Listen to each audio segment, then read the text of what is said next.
Now, an overwhelming majority of teachers don't believe extending the school day or changing term times is needed to help children catch up because of mislearning over the pandemic.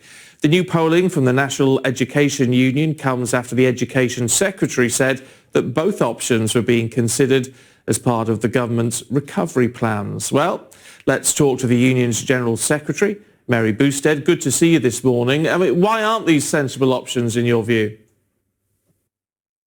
Well, these are the views of National Education Union members. I think you have to sort of interpret this quite carefully. What they're saying is, I think, that just more of the same, more of sitting at a desk in a classroom for longer won't work. What they do support is more creativity, more sports, more drama, more getting involved in the community. So it's not that the union is against extending the school day, it's against extending it just by more of sitting at a desk, just doing academic work. Children are tired at the end of the school day.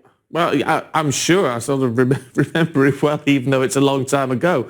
But I mean, isn't the concern here that children have missed out on academic learning, on academic attainment? Yeah. So what's the benefit for throwing in a bit of extra drama and sport?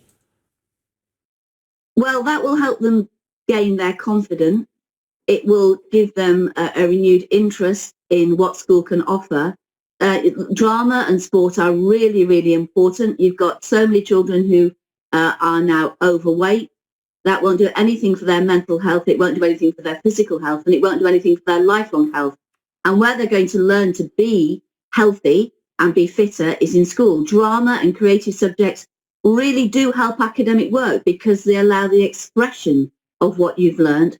And they're also very, very good just in themselves as subjects because they're part of a broad and balanced curriculum, which at the moment, that creativity is squeezed out in the school day because there's such an emphasis on just what is narrowly defined as academic work.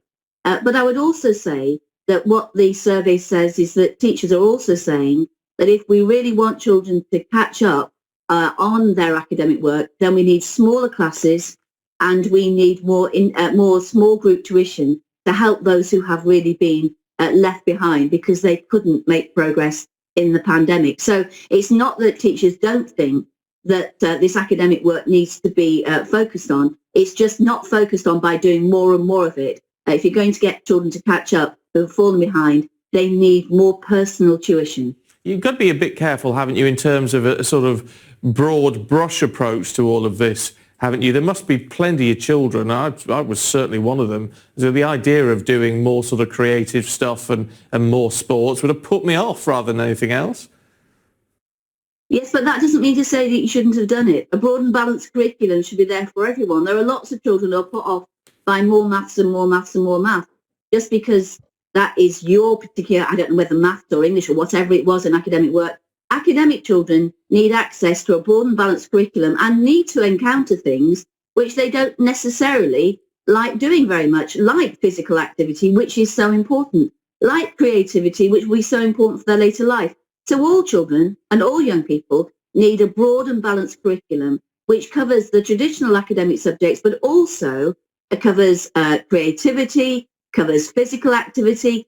And this is something that in England, in our education system, we seem to have forgotten about, whereas the best performing systems in the world really make sure that all children have access to a broad and balanced curriculum throughout their schooling. We have got to really look, though, haven't we, about how to properly catch children up over this last 12 months. When you look at, I mean, was it something like 500 hours or something that they've lost in educational time? Well, they haven't. Many children will have had access to remote learning and will have worked very hard at home. We have to recognise that some children will have worked really hard. Others will have found that much more difficult. And of course, over 1 million children don't have access to laptops or the internet, so they will have found the remote learning provided by their teachers really difficult to access. So what we've got to do when we get, as we recover, is we've got to be very careful. We've got to identify those children who've really made progress learning at home and support them to learn more. We've got to identify those children who haven't been able to learn at home or have found remote learning impossible to do. Find out what they have missed and then provide dedicated support to help them recover their lost learning. So all that takes a lot of detailed work. It takes really knowing each pupil and really looking at where they are. And that's why National Education Union members are so keen on smaller class sizes and more small group work where you can group pupils who need to learn the same thing and provide dedicated support and help to enable them to really catch up. Just not more of sitting in whole classes doing more of the same for longer and making them even more tired. Mary Bousted, good to talk to you. Thank you.